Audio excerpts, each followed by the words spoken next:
வணக்கம். இந்திய அரசாங்கத்தின் அறிவியல் தொழில்நுட்பத்துறை, விக்யான் பிரசார் மற்றும் காரைக்குடி அழகப்பா பல்கலைக்கழகம் இணைந்து வழங்கும் அனுபவம் மூத்த குடிமக்களுக்கான சிறப்பு நிகழ்ச்சிகள். நிகழ்ச்சியின் கருத்தாக்கம் டாக்டர் ஆர். ஸ்ரீதர். ஆலோசனையாளர் மிஸ் கௌசல்யா. நிகழ்ச்சி ஒருங்கிணைப்பாளர் டாக்டர் பாரதி. இன்றைய நிகழ்ச்சியின் தலைப்பு சுய அறிமுகம். நேயர்களே, முனைவர் பால்சாமி அவர்களின் தாவரவியல் அனுபவ ஆராய்ச்சிகளின் தொடர்ச்சியை இப்பொழுது கேட்கலாம். பல்கலைக்கழக மானிய குழுவுடைய நிதி உதவியோட ஏர் பொல்யூஷன் டாலரண்ட் ட்ரீ ஸ்பீசிஸ்னு ஒரு குரூப்பை நான் எவால்வ் பண்ணேன். அது இதே மாதிரி நான் லிட்ரேச்சர் கலெக்ஷன் போது ஒரு இறைச்சியை ஒரு ஆர்டிகளுடைய கண்ணில் கண்டுபிடிச்சு அதுல என்ன சொல்லியிருந்தாங்கன்னா, சிமெண்ட் ஃபேக்டரி அந்த சிமெண்ட் ஃபேக்டரியே ஏன்னா சிமெண்ட் ஃபேக்டரிக்கு உங்களுக்கு இது மைனிங் இருக்கும். அந்த மைனிங் ஏரியா எவ்வளவு இடத்த நீங்க மைனிங் பண்றீங்களோ அது மாதிரி double area double the time area நீங்க ஃபாரஸ்ட் டெவலப் பண்ணணுங்கிறத அந்த மைனிங் அத்தாரிட்டி அவங்களுக்கு கொடுக்குற கண்டிஷன் மைனிங் பீப்புள். அப்படி இருக்கும்போது அவங்க நிறைய அட்டெம்ப்ட் பண்ணியிருக்காங்க. அதுல குறிப்பா அவங்க இந்த ஏர் பொல்யூஷன் ஏதோ சில மரங்களை வளர்த்துக்கு பதிலா air pollution tolerant tree species தான் வளர்த்தனா நல்லா இருக்குன்னு சொல்லி அவங்க சில மெத்தட் ஃபாலோ பண்ணாங்க. ஏர் பொல்யூஷன் டாலரண்ட் ட்ரீ ஸ்பீசிஸ்ங்கிறத எப்படி அதை ஐடென்டிஃபை பண்றதுக்கு சில ஃபார்முலா, சில வழிமுறைகள் எல்லாம் இருந்துச்சு. நான் அதை பார்த்துட்டு இது நம்ம தமிழ்நாடு தொழில் நகரங்கள் அதிகமா இருக்குது. இவன் கோயம்புத்தூரே ஒரு தொழில் நகரம் தான். பக்கத்துல திருப்பூர், ஈரோடு, தூத்துக்குடி, அதே மாதிரி சென்னை, திருச்சி இதெல்லாம் தொழில் அதிகமா உள்ள சிவகாசி இந்த மாதிரி நகரங்கள்லாம் தொழில் வளர்ச்சி பெற்ற நகரங்கள். ஸோ இங்க நிச்சயமா மாசு அதிகமா இருக்கும். ஸோ இந்த மாதிரி நம்ம இவால்வ் பண்ணி என்ன ட்ரீ ஃபிட் ஆகுதுன்னு பார்க்கலான்ட்டு அதுல ஒண்ணுமே இல்லைங்க. அதுல சிம்பிளான எக்ஸ்பெரிமெண்ட் தான். அதனுடைய இலைகள் உள்ள ஆஸ்கோர்பிக் ஆசிட், விட்டமின் சி எவ்வளவுன்னு பாக்குறோம், மாய்ச்சர் கண்டென்ட் எவ்வளவுன்னு பாக்குறோம், அதே மாதிரி ட்ரை வெயிட் எவ்வளவுன்னு பாக்குறோம், குளோரோஃபில், இப்படி ஒரு 4-5 பேராமீட்டர்ஸ் நாம எஸ்டிமேட் பண்ணதுக்கு அப்புறம் ஒரு ஃபார்முலா இருக்குது. அதை பயன்படுத்தி அதனுடைய இண்டெக்ஸ் வேல்யூ எவ்வளவு, ஏர் பொல்யூஷன் டாலரன்ஸ் இண்டெக்ஸ் எவ்வளவுன்னு நம்ம கண்டுபிடிக்கணும். இதே செடிகள் அது அயல் தாவரங்களை நாங்க அதுல கணக்குல எடுத்துக்கல. ஏன்னா அயல் தாவரங்கள் பாத்தீங்கன்னா ஈவன் 2 வருஷத்துக்கு முன்னே கூட சென்னையில அதிக மழை பெஞ்சப்போ நிறைய மரங்கள் சாஞ்சிச்சு. அதுல பாத்தீங்கன்னா நம்ம பூமிக்கு உண்டான தாவரங்கள், நம்ம தமிழ்நாட்டையும் இந்தியாவையும் பூர்வீகமாக கொண்ட தாவரங்கள் பெரிய அளவுல பாதிக்கல. இந்த டெலியோனிக்ஸ் மாதிரி வெளியிலிருந்து வந்த மரங்கள் தான் நிறைய பாதிச்சு. சோ அதனால நான் என்ன பண்றேன், நம்ம மண்ணுக்கே உரிய தாவரங்களை அட்டம் பண்ணி பார்க்கலாம் அப்படின்ட்டு நிறைய ஒரு 20-30 மர வகைகளை அதுல அட்டம் பண்ணி பார்த்தேன். அது கண்ட்ரோல் பொல்யூஷனே இல்லாத ஒரு இடம், 50-60 கிலோமீட்டர்னால இயற்கையா அது எங்க இருக்குன்னு அதை பார்த்துட்டு, பொல்யூஷன் இருக்கிற இடங்கள்ல அது எங்க இருக்குன்னு பார்த்து அதுக்கு இடையில என்ன வித்தியாசம் பார்க்க ஆரம்பிச்சா, சில மரங்கள் குறிப்பா சொல்லணும்னா நம்ம ஆலமரம், ஃபைகஸ் ரிலிஜியோசா ஆலமரம், இன்னொன்னு புளிய மரம், இன்னொன்னு புங்க மரம். இந்த 3 பாத்தீங்கன்னா பொல்யூஷன் இல்லாம ஒரு நல்ல இயற்கையான சூழ்நிலையில எந்த அளவுக்கு அவங்களுடைய இண்டெக்ஸ் இருக்குதோ அதே அளவு இண்டெக்ஸ் தான் பொல்யூஷன் இருக்கிற இடத்துல இருக்கு. மற்ற செடிகள் எல்லாம் டிராஸ்டிக்கா குறைஞ்சிருக்கு மரங்கள். அங்க 20 நிமிஷம், இங்க 8-9 தான் இருக்கு பொல்யூஷன் உள்ள ஏரியா. ஆனா இது மட்டும் ஹை இண்டெக்ஸ் வேல்யூ 20க்கு மேல 2 பக்கமுமே கிட்டத்தட்ட ஒரே மாதிரியா இருந்துச்சு. அப்ப இதுல என்னன்னு பாத்தீங்கன்னா அந்த என்விரான்மெண்டல் இம்பியூரிட்டிஸ் எல்லாம் இதை அப்சர்வ் பண்ணி, அது கார்பன் டை ஆக்சைடா இருந்தாலும் சரி, கார்பன் ரிலேட்டட் கேஸ் எதா இருந்தாலும் அந்த மரங்கள் அப்சர்வ் பண்ணிட்டு அந்த போட்டோசிந்தசிஸ் ஒளிச்சேர்க்கை எந்த விதத்திலையும் குறையதில்லை. ஸோ கார்போஹைட்ரேட் ப்ரொடக்ஷன் பொல்யூஷன் இல்லாத இடங்கள் எப்படி இருக்குதோ அதே அளவுக்கு இங்கேயும் ரிச்சா இருக்கு. சோ இந்த மரங்கள் நான் சஜஸ்ட் பண்ணேன். அங்கங்க புதுசா வளர்ற இண்டஸ்ட்ரியல் காம்ப்ளெக்சஸ், அதே மாதிரி நியூலி அர்பனைஸ்ட் ஏரியா, இங்கெல்லாம் ஏதாவது ஒரு அவென்யூ ட்ரீயை நடுறதுக்கு பதிலா இந்த மாதிரி மரங்களை நடும்போது நமக்கு ஓரளவு என்விரான்மெண்டல் இம்பியூரிட்டி நம்ம கம்ப்ளீட்டா கண்ட்ரோல் பண்ண முடியாததுனால ஓரளவுக்கு அந்த எஃபெக்டை குறைக்கலாம். ஏன்னா எமிஷனுக்கு குறைக்கிறதுக்கு முடியல, போயிட்டு தான் இருக்கு. கார்பன் எமிஷனோ வேற இண்டஸ்ட்ரியல் எமிஷனோ எல்லாமே போயிட்டு இருக்கு. அந்த எமிட் ஆகிற மெட்டீரியல பிளான்ட் ஓரளவுக்கு அப்சர்வ் பண்ணிக்கும். இந்த மாதிரி பிளான்ட் நல்லாவே அப்சர்வ் பண்ணிக்கும். சோ இதை அதிகமா பயிர் பண்ணணும். இதுல இன்னொரு விசேஷமானது என்னன்னு பாத்தீங்கன்னா, இந்த அரச மரம் இதெல்லாம் நமக்கு ரொம்ப ரிலீஜியஸ் இம்பார்ட்டன்ஸ் உள்ள மரங்கள். பிள்ளையார் கோயிலுக்கு கண்டிப்பா பிள்ளையார் சிலை அரச மரத்துக்கு கீழே தான் இருக்கிறாங்க.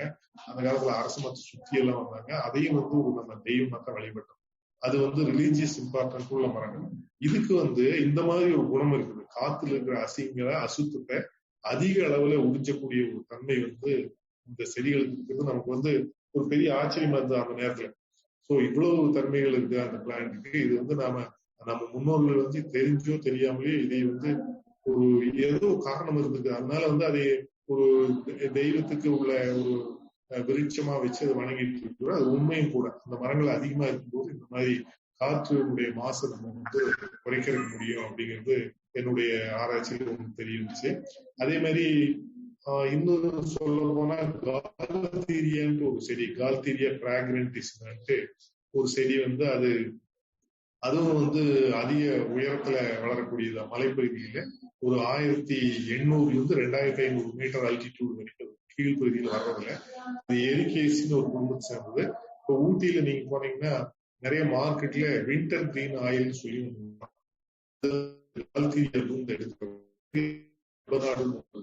அங்க வந்து இந்த செடிகள் வந்து இயற்கையா கொஞ்சம் அதிகமா இருக்கு. இதனுடைய இலைகளை பறிச்சு இலையில வந்து அங்க பக்கத்துல சின்ன சின்ன கம்பெனி இருக்குது. அவங்க வந்து ஆயில் டிஸ்டிலேட் பண்ணி மார்க்கெட்ல அதை விற்கிறாங்க. சோ அந்த இலை வந்து எனக்கு தெரிஞ்சு ஒரு 5 வருஷத்துக்கு முன்னாடி 1 கிலோ இலை கிட்டத்தட்ட 250 ரூபா 300 ரூபா. அதனால என்ன பண்றாங்கன்னா இவங்க ஒயில்டிவே இயற்கையா இருக்கிற செடிகளையே நிறைய இலைய கண்டினியூஸா தொடர்ச்சியா பறிக்கும் போது என்ன ஆகுதுன்னா தாவரங்கள் ரொம்ப பாதிக்கப்படுது. சோ அது வந்து ஒரு ஸ்டேஜ்ல இல்லாமையே போயிருமோ அப்படிங்கிற மாதிரி ஒரு அச்சம் இருக்கு.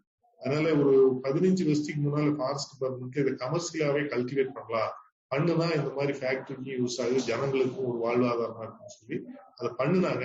ஆனா அந்த மரத்துகள்ல நிறைய வந்து பிரச்சனை. அந்த செடி அதுவும் வந்து மரம் கிடையாது, சின்ன செடியும் கிடையாது, புதர். அது ஒரு 2 மீட்டர் வரைக்கும் வளரும், அளவான ஸ்டெம் தான், புஷ்ஷியா இருக்கும் புதர். சோ இதுல பாத்தீங்கன்னா இந்த ஃபாரஸ்ட் டிபார்ட்மெண்ட் ட்ரை பண்ணி அது சக்சஸ் ஆகல. they failed in the attempt. என்ன ரீசன்னா அதனுடைய விதை முளைப்பு திறன் வந்து ரொம்ப கம்மி. அவங்க சில இதெல்லாம் பிராக்டிஸ் எல்லாம் பண்ணிருக்காங்க, பட் சக்சஸ்ஃபுல்லா வரல. பட் அந்த ப்ராஜெக்ட் நாங்க மணி எதுவும் வாங்கல. பட் நாங்க என்னுடைய ஆராய்ச்சி மாணவர் ஒருத்தர் அந்த செடியில் பண்ணாரு. அவரு வந்து அதுல இந்த சாணி பால், மாட்டு சாணத்தை நல்லா திரவமா கரைச்சு அதுல ஒரு நைட்டு இந்த விதைகளை ஊற வச்சு போட்டோம்னா அது வந்து கிட்டத்தட்ட 30% விதைக்கு முளைக்க 100 விதை போட்டா 30 விதை வந்து முளைப்பு திறன் இருக்குங்கிற மாதிரி ஒரு சொல்றது. ஆனா இயற்கையா எதுவுமே போடாம நீங்க முளைக்க வச்சீங்கன்னா 5 கீழே தான் முளைக்கிறது, 100க்கு 5 விதைக்கு மேல முளைக்கிறது. அப்ப நாங்க இதை வந்து அப்புறம் அதை டிஷ்யூ கல்ச்சர் வழியாகவும் அட்டன் பண்ணா டிஷ்யூ கல்ச்சர்லயே அது நல்லா ரெஸ்பாண்ட் பண்ணிச்சு. அந்த பொட்டக்காலையெல்லாம் நாங்க ஃபாரஸ்ட் கொடுத்தோம். இதை வந்து நீங்க வேஸ்ட் லேண்ட்ல, இது வந்து நீலகிரி மலைக்கே உண்டான தாவரம், வெளித்தாவரம் இல்லை. அதனால மக்களுக்கு இது பயன்பாடு உள்ள ஒரு தாவரம், எக்கனாமிக்கலாவும் ரொம்ப யூஸ்ஃபுல்லான ஒரு தாவரம். அதனால இது நீங்க டீகிரேடட் சோலா, மார்ஜின்ஸை இங்கெல்லாம் கூட வளர்க்கலாம் சார்னு கொடுத்தோம். பட் அவங்க அட்மினிஸ்ட்ரேஷன் நெருக்கடி மற்ற வேலைக்குள்ள அதிகமா இருக்கிறதுனால இன்னைக்கு வரைக்கும் அட்டம் பண்ணல. சோ இந்த மாதிரி ஒரு இதுலயும் பாத்தீங்கன்னா நிறைய ஸ்டாட்டிஸ்டிக்ஸ் யூஸ் பண்ண இதுக்கெல்லாம் வந்து என்னென்ன காரணிகள். ஏன்னா இதுல இன்னொரு குறிப்பா சொல்லணும்னா இதே தாவரம் வந்து 1800 மீட்டர்லயும் வளர்றது, 2400 மீட்டர்லயும் வளர்றது. ஆனா ரெண்டுக்குமே வித்தியாசம் இருக்கு. 1800 மீட்டர்ல பாக்குறது பாத்தீங்கன்னா இந்த 2 மீட்டர் வளரக்கூடிய தாவரம் அந்த இடத்துல வந்து ஒரு 1.5 அடி 2 அடிக்கு மேல வளர்றது இல்லை. ஆனா 2400 மீட்டர்ல பாத்தீங்கன்னா இது 2 மீட்டர் வளருது, 7 அடி 8 அடி வளருது. ஆனா அந்த 2 அடி வளர்ற இடத்துலயும் பூ பூக்குது, விதை வருது, எல்லாமே வருது. அதுல இருக்கிற மகரந்த தூளை எடுத்துட்டு போய் மேல 2 மீட்டர் வரக்கூடிய செடியில் போட்டா அது மகரந்த சேர்க்கை நடக்குது. சோ அப்ப வந்து இது ஒரு ஃபுல் ஃபிளெஜ்டு பிளான்ட் தான், குறை எதுவுமே இல்லை. இந்த சூழ்நிலை 1800 மீட்டர் அல்டிடியூட்ல இருக்கிற சூழல் வந்து அதுக்கு உகந்ததா இல்லை. அதனால வந்து அது மேல மட்டும்தான் வளரும். இதுல கூட தாவரத்துல எந்த சூழ்நிலைக்கும் வளர்றதுக்கு தான் ஒரு உயிரினம் ட்ரை பண்ணும். நீங்க வந்து ஏதாவது ஒரு இடத்துல ஒரு விலங்குகளோ மனிதனோ இருந்தா அந்த இடத்துல சூழல் சரியில்லைன்னா நம்ம மூவ் ஆயிடுறோம். அங்கிருந்து வேற இடத்துக்கு கொஞ்சம் தூரம் தள்ளி, தீ எரிஞ்சிட்டுன்னா பக்கத்துல வெப்பமா இருக்கு, தள்ளி போயிடும். வறட்சியா இருக்குது, வறட்சிக்கு நம்ம வந்து மீட்சி என்ன, வறட்சி இல்லாத இடத்துக்கு சீசனுக்கு போயிடுறது. அதாவது வறட்சியை வந்து தாங்கக்கூடிய அளவுக்கு நம்ம ஏதாவது வசதிகள் ஏற்படுத்திக்கிறது. நம்ம ஒரு ஹியூமன் பீயிங் அந்த மாதிரி பண்ணிக்கிறோம். பட் தாவரங்கள் ஒரு இடத்துல இருந்து இன்னொரு இடத்துக்கு அதனால மூவ் ஆக முடியாது. அப்ப அது என்ன ஆகுதுன்னா அந்த சூழ்நிலைகள் மாறும்போது அதனுடைய உள்ள அமைப்புகளை மாற்றி, பயோகெமிஸ்ட்ரி, ஹிஸ்டாலஜின்னு சொல்றோம், உள் அமைப்புகளை அதுக்கு முடிஞ்ச அளவுக்கு மாற்றி அந்த சூழ்நிலைக்கு எப்படியாவது உயிர் வாழணும் அப்படிங்கிறது. எல்லா உயிரும் அப்படித்தானே, நீங்க என்ன சூழ்நிலை மாத்தினாலும் முடிஞ்ச அளவுக்கு உயிர் வாழ பார்க்கும். ரொம்ப அந்த ஒரு எக்ஸ்ட்ரீம் கண்டிஷனுக்கு அந்த தொந்தரவு போயிடுச்சுன்னா அது இறந்துடும். சோ தாவரம் அப்படித்தான் முடிஞ்ச அளவுக்கு அந்த மாறின சூழ்நிலைக்கு வாழ முயற்சி பண்ணுது. இப்ப நான் சொன்ன இந்த கால்திரிய பிளான்ட்ல 2 பக்கமும் அதனுடைய வளர்ச்சி, இங்க இருக்கிற பாப்புலேஷன் வேற, 1800 மீட்டர்ல இருக்கிற பாப்புலேஷன் வேற, ஆனா ரெண்டுமே ஒரே தாவரம் தான். இதுக்கு பேர் நம்ம ஈகாடுன்னு சொல்றோம். ஈகாடு அப்படின்னா it is a kind of adaptation. ஒரு மாதிரியான தாவரத்தில் அதே ஏற்படுத்தக்கூடிய மாற்றங்கள், சூழ்நிலையை அனுசரிச்சு வாழ்றதுக்காக அதை ஏற்படுத்தக்கூடிய மாற்றங்கள். சோ இப்படி இருந்தா தான் ஒரு தாவரம் சக்சஸ் ஆக முடியும். நான் 25 டிகிரி சென்டிகிரேட்ல தான் நான் வருவேன், 25க்கு மேலேயோ கீழேயோ போனா என்னால அந்த இடத்துல இருக்க முடியாதுன்னா நேச்சுரலா அந்த மாதிரியான உயிரினங்கள் எல்லாம் அழிஞ்சு போயிடும். ஏன்னா உலகத்துல எவ்ரி டே நம்ம என்விரான்மெண்டல் சேஞ்சஸ் பார்த்துட்டே இருக்கோம். சோ இந்த சேஞ்சஸ் ஆக என்னன்னா அது அந்த சேஞ்சஸ்க்கு அடாப்ட் ஆகி போகக்கூடிய உயிரினங்கள் தான் வாழ முடியும். சோ இந்த கால்திரிய வெரி குட் எக்ஸாம்பிள். ஒரு செடியை எடுத்து நாங்க பண்ணதுல அதை புரிஞ்சுக்கணும். சோ வேற வேற சூழ்நிலைகள் இருந்தா கூட அந்த சூழ்நிலைக்கு தகுந்தவாறு இது கேரக்டர் மாத்திக்குது. அதாவது மெட்டபோலைட்ஸ் சொல்லக்கூடிய அந்த கெமிக்கல்ஸ் வறட்சி தாங்கக்கூடிய கெமிக்கல், நீர் மண்ணுல கம்மியா இருந்தா அதுக்கு என்ன கெமிக்கல்ஸ் உற்பத்தி பண்ணி அந்த சூழ்நிலையிலும் தப்பிச்சிருக்கும். ஆனா உயிரோடு இருக்கு. சூழ்நிலை நல்லா இருக்கிற இடத்துல அது எப்படி வருமோ அதனுடைய வளர்ச்சி இல்லை. ஆனா எப்படியாவது தாவரங்கள் உயிரோடு இருக்கு. இதுதான் எல்லா உயிரினங்களுக்கும் போகும். சோ முடியாத சூழ்நிலையில ரொம்ப அந்த காரணி அதிகப்படியான ஆதிக்கத்தை அந்த தாவரத்து மேல செலுத்தும் போது அந்த தாவரம் அந்த இடத்துல இல்லாம போயிருக்கு. ஸோ முடிஞ்ச அளவு அதை ட்ரை பண்ணுவோம். ஸோ இந்த மாதிரி ஒரு வெரி இன்ட்ரெஸ்டிங் ஃபியூச்சர். அதுல நிறைய நாங்க ஸ்டாட்டிஸ்டிக்கல் பிரின்சிபல் காம்பனன்ட் அனாலிசிஸ் அது மாதிரி நிறைய போட்டோம். அம்மி அனாலிசிஸ் ஸோ இந்த மாதிரி எல்லாம் போட்டு கடைசியில் ஒரு கன்க்ளூஷனுக்கு வரும்போதுதான் இது உருவம் ஒவ்வொரு இடத்துக்கும் ஒவ்வொரு மாதிரி மாறிக்குது. அதாவது உருவம்னா அதனுடைய கேரக்டர். குறிப்பா சொல்ல போனீங்கன்னா அந்த இலை அமைப்பு எல்லாமே ஒரே மாதிரி தான் இருக்கும். ஆனா உள்ளே சுரக்கக்கூடிய அந்த செகண்டரி மெட்டபோலைட்ஸ் அப்படின்னு சொல்லக்கூடிய கெமிக்கல் சப்ஸ்டன்சஸ்னால அந்த தாவரங்கள் அதை உற்பத்தி பண்றதுனால அந்த இடத்துல சக்சஸ்ஃபுல்லா இருக்குது அப்படிங்கிறது நாங்க அந்த ஆராய்ச்சியில கண்டுபிடிச்சோம். அதுக்கப்புறம் நிறைய தாவரங்கள் பாத்தீங்கன்னா நீங்க எண்ணிக்கையில ரொம்ப குறைவா இருக்கும். உலகத்துல வேற எங்கேயுமே பார்க்க முடியாது. அதை நாம என்ன சொல்றோம்னா என்டேஞ்சர்டு ஸ்பீசிஸ் அப்படிம்போம். என்டேஞ்சர்ட்னா அதாவது அச்சுறுத்தலுக்கு உள்ளான உயிரினங்கள். அதுல விலங்குகளும் இருக்குது, தாவரங்களும் அந்த மாதிரி அச்சுறுத்தலுக்கு உள்ளானது இருக்கும். அந்த பாதுகாப்புன்னு பார்க்கும்போது அதுக்குதான் நம்ம ரொம்ப ப்ரையாரிட்டி கொடுக்கணும். ஏன்னா அது கொஞ்ச நாள் கவனிக்காம விட்டீங்கன்னா அந்த தாவரமே உலகத்திலேயே இல்லாம போயிடும். குறிப்பா சொல்ல போனீங்கன்னா இந்த எண்டமிக்னு சொல்லுவோம். எண்டமிக்னா உலகத்துல ஒரு குறிப்பிட்ட பகுதியில மட்டும்தான் அந்த தாவரம் இருக்கும், வேற எங்கேயுமே அந்த தாவரத்தை பார்க்க முடியாது. அப்படி பாத்தீங்கன்னா இந்த அனகாலிஸ் பெடோமின்னு ஒரு சின்ன செடி, அது நீலகிரி ஆனமலேசியில மட்டும்தான் இருக்கு. அதே மாதிரி இன்னும் சொல்ல போனீங்கன்னா செரபீஜியான ஒரு தாவரம், ரோடோடென்ட்ரான் நீலகிரிக்கும் ஒரு தாவரம். இந்த குறிஞ்சியே பாத்தீங்கன்னா நம்ம மேற்கு தொடர்ச்சி மலை, தெற்கு மேற்கு தொடர்ச்சி மலை, நீலகிரின்னு ஏன் பேர் வந்துச்சு, நீலமலை அப்படிங்கிறாங்கன்னா அந்த குறிஞ்சி மலர்கள் நீல நிறமா இருக்கும். அந்த பூக்கிற பருவத்துல ஏரியல் வியூ மேல இருந்து பார்க்கும்போது மலையே நீளமா தெரியும், அதனால நீலமலை. சோ இந்த தாவரம் பாத்தீங்கன்னா Neelamalai, Kodaikanal hills, Palani hills, Anaimalai hills மட்டும்தான் இருக்கு, வேற எங்கேயுமே இது இல்லை. சோ இதெல்லாம் எண்டமிக், ஒரு பகுதிக்கு மட்டும் உண்டான தாவரங்கள் எண்டமிக்.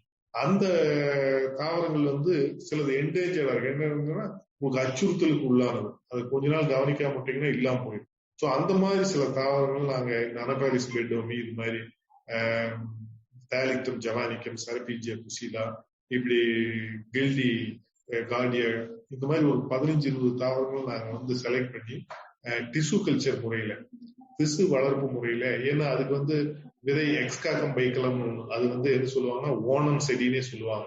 அது ரொம்ப ஷார்ட் பீரியடு. இந்த கேரளாவில் ஓணம் வர்ற மாசத்துக்கு ஒரு 15-20 நாளைக்கு முன்னால வரும். ஓணம் முடிஞ்சு ஒரு 10 நாள்ல அந்த செடி எல்லாம் போயிடும். மீதி நாளெல்லாம் இருக்கும், ஆனா அது விதையாவோ அல்லது கிழங்காவோ இருக்கும். மறுபடியும் அந்த ஓணம் பண்டிகை அப்பதான் வரும். ஸோ அந்த மாதிரி தாவரம் அதுவும் எண்டமிக் தான், கிரிட்டிக்கலி என்டேஞ்சர்ட். ஸோ இந்த International Union for Conservation of Nature and Natural Resources யுனெஸ்கோவில் ஒரு பாடி, அது ஒவ்வொரு வருஷம் எந்தெந்த தாவரங்கள், விலங்குகள் இந்த மாதிரி என்டேஞ்சர்டு கேட்டகரியில் இருக்கு. என்டேஞ்சர்ட்னா அதுல நிறைய கேட்டகரி இருக்கு. ஒண்ணு வந்து கிரிட்டிக்கலி என்டேஞ்சர்டு, இன்னொன்னு என்டேஞ்சர்டு, அப்புறம் வல்னரபிள், இப்படி எல்லாம் இருக்கு. கிரிட்டிக்கலி என்டேஞ்சர்ட்னா ஒரு லாஸ்ட் 10 இயர்ஸ்ல 80% பாப்புலேஷன் காணாம போயிருக்கும். ஏதாவது ஒரு செடிக்கு கடந்த 10 வருஷத்துல 80% இல்லாம போயிருந்ததுன்னா அதுக்கு பேர் கிரிட்டிக்கலி என்டேஞ்சர். என்டேஞ்சர்ட்னா கடந்த 10 ஆண்டுகள்ல 50% பாப்புலேஷன் அந்த செடி இல்லாம போயிருக்கு, குறிப்பிட்ட செடி இல்லாம போயிருந்தா அது என்டேஞ்சர்டு. வல்னரபிள் அப்படின்னா கடந்த 20 ஆண்டுகள்ல 50% இல்லாம போச்சுன்னா அது வல்னரபிள். சோ இப்படி நிறைய கேட்டகரி இருக்கு. அதுக்கு தகுந்த மாதிரிதான் நம்ம பாதுகாப்பு முறைகளும் வந்து நம்ம டெவலப் பண்றோம். சோ நாங்க இந்த மாதிரி ஒரு 6-7 செடி, குறிப்பா சொல்ல போனீங்கன்னா இந்த நான் சொன்ன மாதிரி அனஃபாலிஸ் பெடோமி, இன்னொன்னு வந்து ஒரு செரபீஜியா, இப்படி ஒரு 4-5 பிளான்ட் வந்து அந்த என்டேஞ்சர்டு கேட்டகரி. ஸ்மைலாக்ஸ் ஜைலானிக்கானது, அது ஒரு கிளைம்பர், அது ஒரு கொடி. அந்த சோலைக்காடுகள்ல அந்த பசுமை மரங்கள்ல இந்த கொடி வந்து படர்ந்துருக்கு.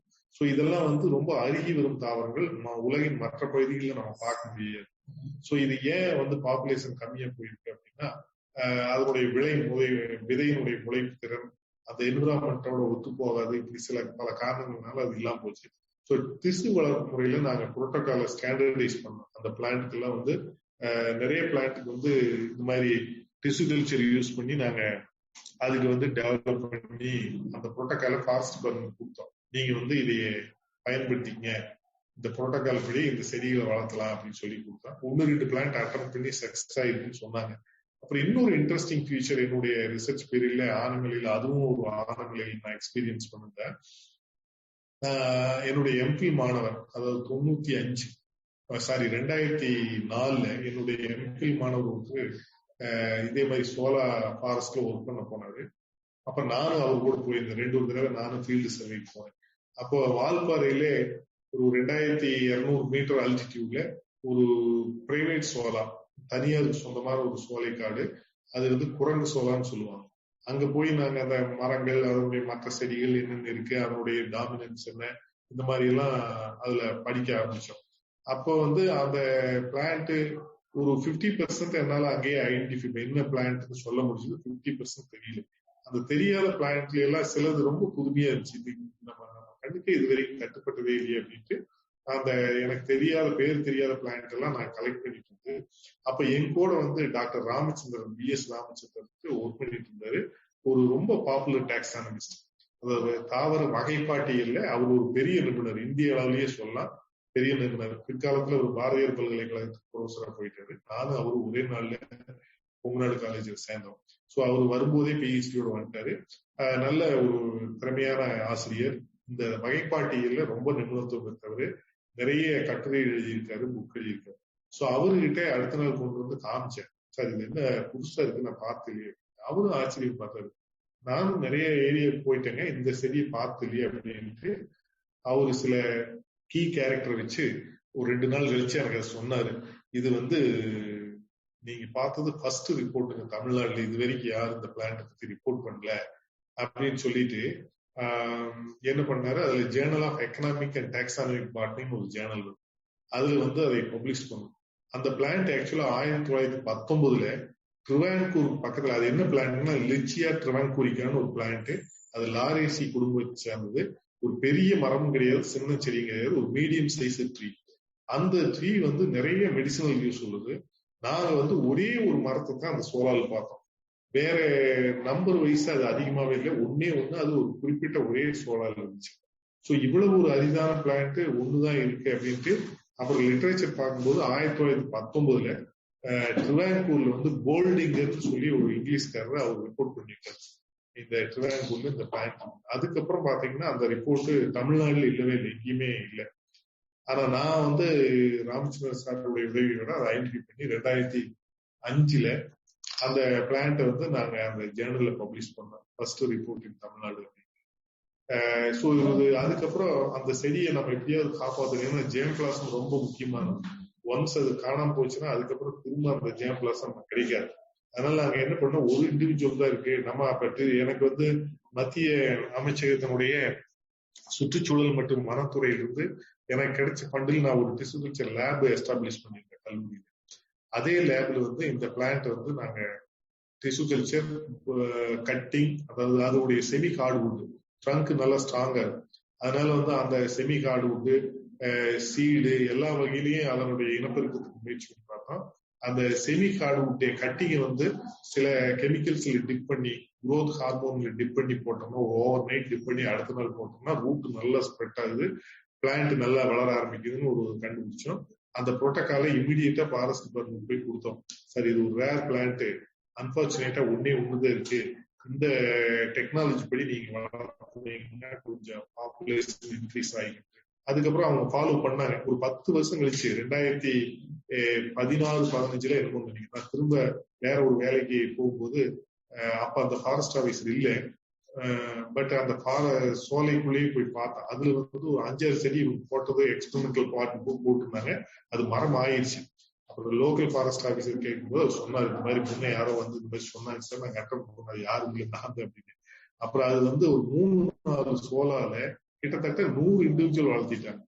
எனக்கு அது ஒரு பெரிய மன திருப்தி. ஒரு அழியிற நிலைமையில இருந்து ஒரு தாவரத்தை காப்பாற்றி கொண்டு வந்திருக்கிறது ஒரு திருப்தி. அந்த தாவரம் வந்து அந்த ஜேம் பிளாசம் வெல் ப்ரொடெக்டட்.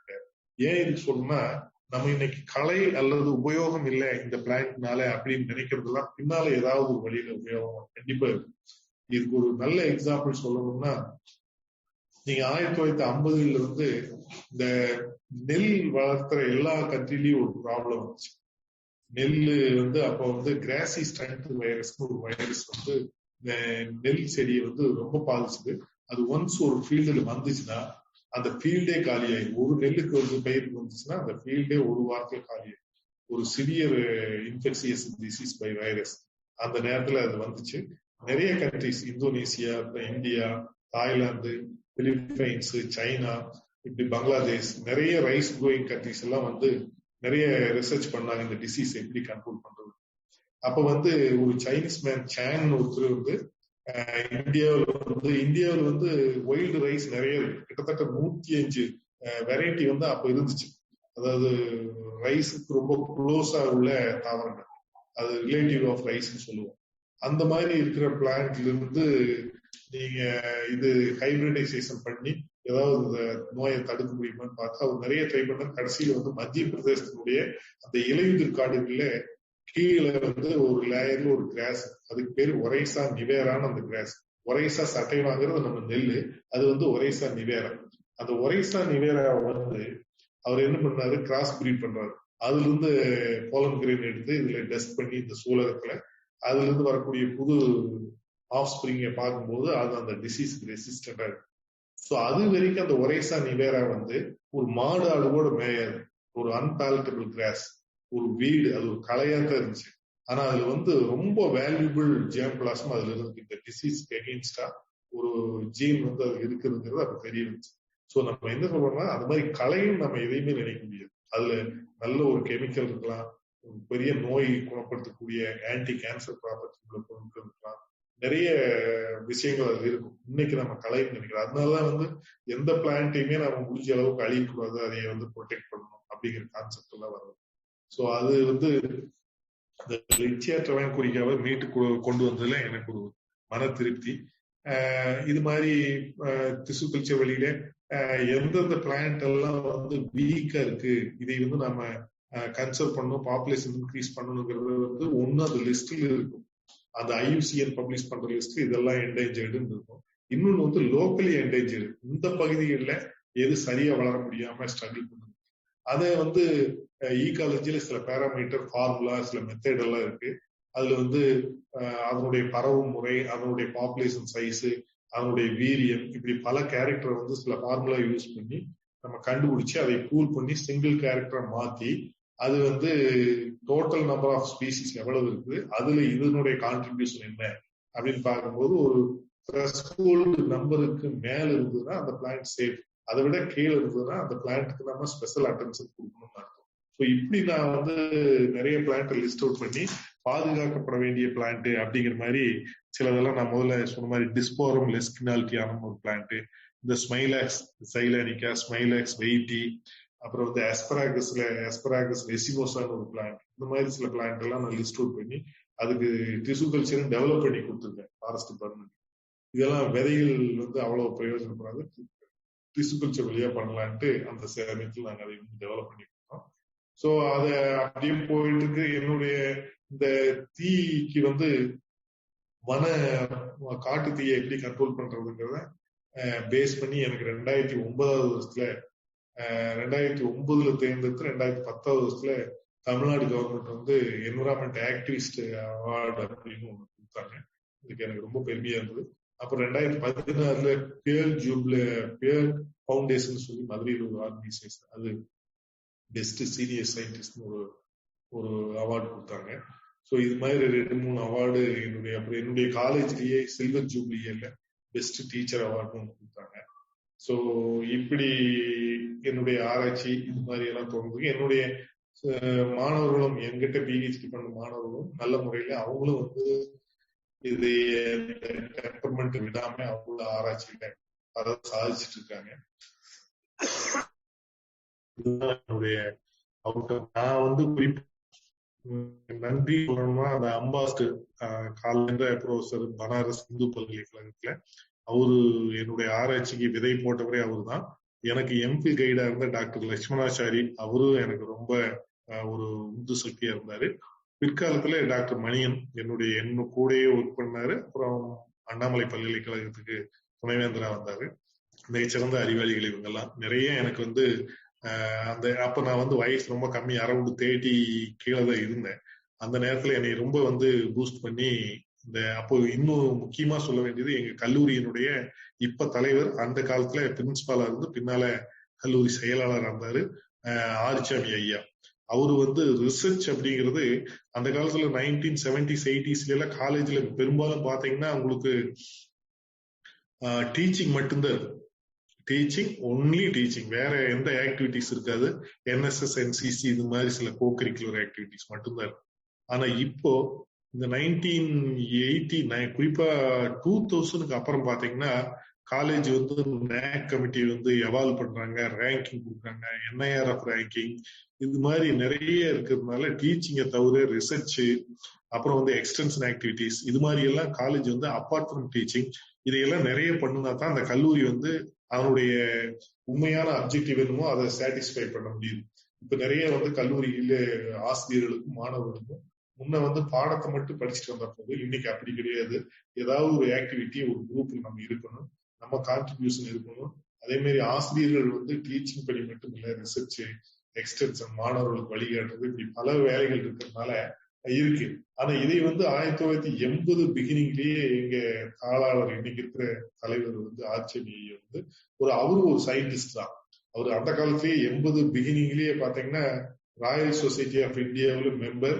அவர் வந்து ஃபுல் பிரைட் ஸ்காலர்ஷிப்ல யூகே யுனைடெட் கிங்டம்க்கு அந்த கவர்மெண்டே அழைச்சாரு. அவர் போய் 2 years அங்க தங்கி ரிசர்ச் பண்ணாரு. இங்க லீவ் போய் 1980. அதுபோக அவர் பெஸ்ட் பிரின்சிபல் அவார்டு கூட தமிழ்நாடு கவர்மெண்ட்ல 1990 கொடுத்தாங்க. 1991 வந்து best principal of the state அப்படிங்கிற மாதிரி கொடுத்தாங்க. ஸோ அவரு வந்து இந்த திங்கிங் எல்லாம் கவர்மெண்ட்டுக்கு வர்றதுக்கு முன்னாலேயே கல்லூரியில வந்து ரிசர்ச்ங்கிறது வந்து நம்ம தவிர்க்க முடியாது. எல்லாமே குவாலிஃபைடு ஸ்டாஃபா வர்றீங்க, பிஹெச்டியோடு வர்றீங்க, உங்களுக்குன்னு சில கனவுகள் இருக்கும், உங்களுக்குன்னு ஆராய்ச்சியில நீங்க கிராஸ் பண்ணி வந்த ஏரியாவில எதெல்லாம் லேக்குனான்னு தெரியும், உங்க ஸ்பெஷலைசேஷன்லயே என்ன லேக்குனா இருக்குன்னு தெரியும், அதுல நீங்க ஈடுபடுங்க. ஈவன் எங்க போறதுனால அவரே சொந்த காசு கொடுத்து அனுப்புவார். சார் இது சம்பந்தமா சென்னை போனா கொஞ்சம் ஐடியா கிடைக்கும் அப்படின்னா அவரு காசு கொடுத்து லீவ் கொடுத்து அனுப்புவார், நீங்க போயிட்டு வாங்க.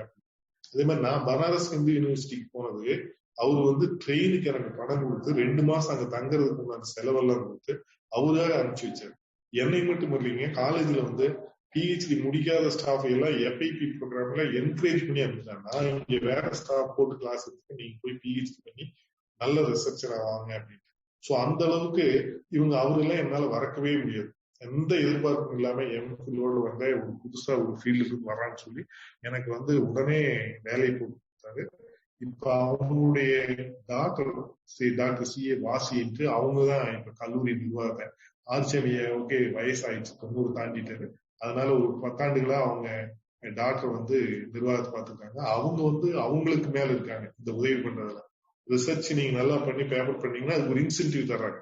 நானும் எல்லா ஸ்டாஃபுக்கும் வந்து ஒரு பேப்பருக்கு வந்து 1000 2000 நல்ல குவாலிட்டி ஜேர்னல் பப்ளிஷ் பண்ணா அந்த இன்சென்டிவ் கொடுக்குறாங்க. இதெல்லாம் வந்து method to improve the research in the college level.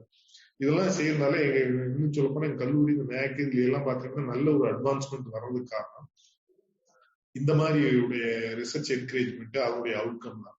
So இந்த கல்லூரியில பணியாற்றுறது வந்து எனக்கு லைஃப்ல ஆல்மோஸ்ட் ஒரு 1/3 விட அதிகமாவே நான் இங்க இருந்துட்டேன், இன்னும் இருந்துட்டு இருக்கேன்.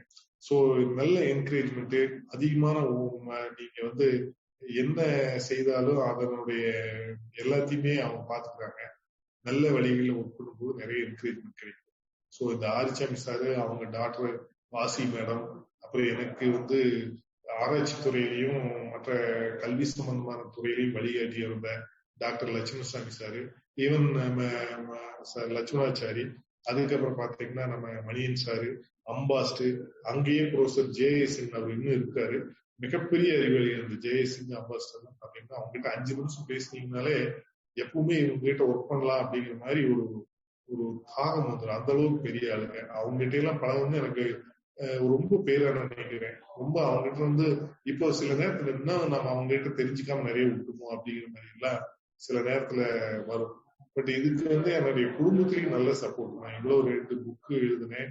அப்புறம் வந்து 2008 சென்ட்ரல் கவர்மெண்ட்ல மினிஸ்ட்ரி ஆஃப் என்விரான்மெண்ட்ல என்னை வந்து என்விரான்மெண்ட் எக்ஸ்பர்ட்னு 1 இயர்ல ரீட்டைன் பண்ணியிருந்தாங்க அந்த என்னுடைய ஆராய்ச்சி சமயத்துல. ஸோ நல்ல ரெகக்னேஷன். அப்புறம் சாம்பியன் சேர்த்து கிளாசிபிகேஷன் ஆஃப் இந்தியன் ஃபாரஸ்ட், சாம்பியன்ங்கிறது தான் ஃபாதர் ஆஃப் இந்தியன் ஃபாரஸ்ட்.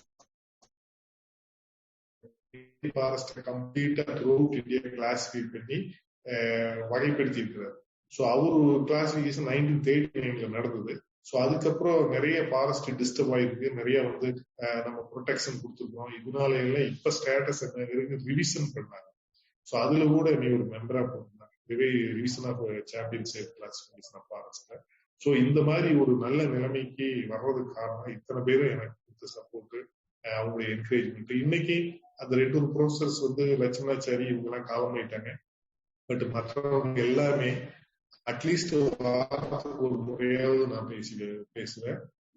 நான் நேர பார்க்கலிருந்தாலும் என்னுடைய மானசீக குருவா நினைக்கிறது நான் இந்த நகர்வம்ஜி, அப்புறம் ஓடம், இது மாதிரி பெரிய ஒரு ஈகாலஜிஸ்ட் தான் என்னுடைய மானசீகமான குரு. அவங்க எல்லாம் வந்து எனக்கு ரோல் மாடல் மாதிரி.